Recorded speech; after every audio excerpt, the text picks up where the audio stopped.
থেকে অর্থাৎ 166 নাম্বার আয়াত থেকে কোরআন মাজিদ সহিহ শুদ্ধ করে রিডিং শিখব। পর্বটি সকলেই মনোযোগ সহকারে দেখবেন।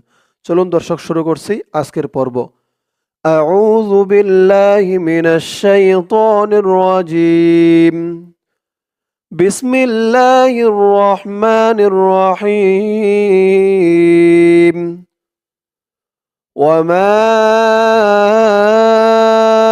أصابكم يوم التقى الجمعان